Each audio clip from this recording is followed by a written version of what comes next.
ముందుగా సనాతన ధర్మ కుటుంబీకులందరికీ కూడా శుభాభివందనాలు. ఈ రోజు నేను మీతో చర్చించాలనుకున్న అంశం మహావిష్ణువుని 3 జన్మలుగా సంతానంగా ఎవరు పొందారో ఈరోజు మనం తెలుసుకుందాం. ద్వాపర యుగం చివరలో ఈ భూమిని రాక్షస రాజులు పరిపాలిస్తూ ఉండేవారు.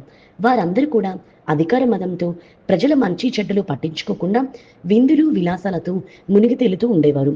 నిరంకుశులుగా ప్రవర్తిస్తూ ఉండేవారు. ధర్మదూరులై చరించేవారు. యథా రాజా తదా ప్రజ. ప్రభువు ఉత్తముడైతే ప్రజలందరూ కూడా ఉత్తములవుతారు. ప్రభువు అధర్మపరుడైతే ప్రజలు కూడా అధర్మపరులవుతారు. రాక్షసుల దుష్ట పాలనలో ప్రజలు మంచి చెడ్డల విచక్షణ కోల్పోయి కామక్రోధాలకు వశలవుతారు. ధర్మానికి విరుద్ధంగా నడిచారు. నీతిమాలిన పనులన్నీ కూడా చేశారు. ఈ పరిస్థితిని అరికట్టడానికి భూదేవికి రాక్షసుల వలన కలిగిన భారాన్ని తొలగించడానికి శ్రీ మహావిష్ణువు పూనుకుంటాడు.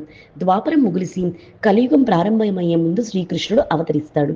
శ్రీహరి సర్వజ్ఞుడై ఉండి కూడా భూలోకాన వ్రేపల్లిలో శ్రీకృష్ణుడుగా అవతరించినప్పుడు మనలాగే తను జన్మించినట్టు, పెరిగి పెద్దవాడినట్టు, మమతానుబంధాలకు కట్టిబడి ఉన్నట్టు, కష్టసుఖాలను అనుభవిస్తున్నట్టు, శత్రువుల పట్ల విరోధం వహించినట్లు, మిత్రులను చేరదీసినట్టు నటిస్తాడు. నటన చేయడంలోనూ లీలలను ప్రదర్శించడంలోనూ శ్రీకృష్ణుడు అగ్రేసరుడు కదా. శ్రీకృష్ణుని కుమారునిగా పొందే అదృష్టం దేవకి వసుదేవులకు దక్కింది. పెంచి పోషించుకునే మహాభాగ్యం యశోద నందనులకు దక్కింది. జగన్నాటక సూత్రధానికి కనుక దేవకి వసుదేవులను లాలించి పోషించి పెంచి పెద్ద చేసి యశోద నందులు కూడా జీవితాలను ధన్యం చేసుకున్నారు. ఉత్తమోత్తమ గతి సాధించుకున్నారు. అలాగే ఈ కథనం గురించి మనం పూర్వం ఏముందో తెలుసుకుందాం. పూర్వం సుతపుడని ప్రజాపతి ఉండేవాడు. అతని భార్య పృశ్ని. ఆమె మహాపతివ్రత. ఆ దంపతులు శ్రీహరిని గూర్చి 12,000 దివ్య సంవత్సరాలు కఠోరంగా తపస్సు చేశారు. వారి తపస్సుకు సంతోషించి శ్రీహరి ప్రత్యక్షమై ఏదైనా వరం కోరుకోమని అడుగుతాడు. సుతుపుడు ఆయన భార్య ఏది అడిగినా ఇవ్వడానికి ఆ క్షణాన నారాయణుడు సిద్ధంగా ఉన్నాడు. ముక్తిని కోరినా ఇచ్చేవాడు. కానీ ఆ దంపతులు పరమ మంగళకారుడైనటువంటి దేవదేవుని మహోన్నత సౌందర్యం చూసి ముగ్ధులై, మాకేమీ వద్దు తండ్రి, నువ్వు మాకు ముద్దుల కొడుకువై పుడితే అదే 10,000 అని అంటారు. ఆ అనడం కూడా ముచ్చటగా 3 సార్లు అన్నారు. శ్రీమన్నారాయణ సరేనని వారికి 3 జన్మల్లో కొడుకుగా పుట్టడానికి అంగీకరిస్తాడు. ఆ జన్మలోనే పృశ్ని కడుపున చేరి పృశ్ని గర్భుడుగా పేరు పొందాడు. ఆ తర్వాత జన్మలో పృశ్ని సుతుపుడు అదితి కశ్యపులైనారు. అప్పుడు క్షీరాబ్ది సేనుడై వారికి వామనుడై జన్మిస్తాడు. 3వ జన్మలో సుతపుడు పృశ్ని దేవకి వసుదేవులు అవుతారు.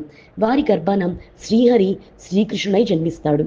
మరీచి కుమారుడైనటువంటి కశ్యప ప్రజాపతి ఒకసారి మహాయజ్ఞం తలపెడతాడు. ఆ యజ్ఞానికి చాలా గోవులు కావాల్సి వస్తాయి. అందుకని కశ్యపుడు వరుణదేవుణ్ణి గోవుల్ని అపహరిస్తాడు. మరునాడు తల్లులు కనిపించక లేగదొడలు తల్లాడేవి. తమ తల్లుల కోసం అవి దీనంగా రోధిస్తాయి. వరుణుడికి సంగతిని తెలిసి కశ్యపుడి ఆశ్రమానికి వెళ్తాడు. ఆ సమయాన కశ్యపుడు ఆశ్రమంలో లేడు. అతని భార్యలు అదితి సురస వరుణుడికి సరైన సమాధానం చెప్పకుండా నిర్లక్ష్యంగా ప్రవర్తిస్తారు. దురుసుగా మాట్లాడతారు. వరుణునికి కోపం వచ్చి గోకులంలో పుట్టండని వాళ్ళని శపిస్తాడు. తిన్నగా వెళ్ళి జరిగిన సంగతంతా కూడా బ్రహ్మతో చెప్పి గోవత్సాలు ఇప్పుడు తమ తల్లుల కోసం ఎలా కుమిలి ఏడుస్తాయో కశ్యపుడి భార్య అదితి కూడా ఎప్పుడో ఒకప్పుడు తన కన్నబిడ్డల కోసం అలా దుఃఖపడాల్సిన పరిస్థితి ఏర్పడుతుందని అంటాడు. తప్పు అని తెలిసి కూడా గోవులను దొంగిలించిన కారణంగా నువ్వు నీ భార్యలు అదితి సురస గోకులంలో జన్మిస్తారు అని బ్రహ్మ కశ్యపుడితో అంటాడు. ఆ విధంగానే కశ్యప ప్రజాపతి వసుదేవుడుగాను, అదితి దేవకిగాను, సురస రోహిణిగాను జన్మిస్తారు. మరి తెలుసుకున్నారు కదా, సాక్షాత్తు శ్రీ మహావిష్ణువుని కొడుకుగా పొందినటువంటి దేవకి వసుదేవుల యొక్క పురాణ వృత్తాంతం. ఈ వీడియో చూసిన మీ అందరికీ కూడా కృతజ్ఞతలు.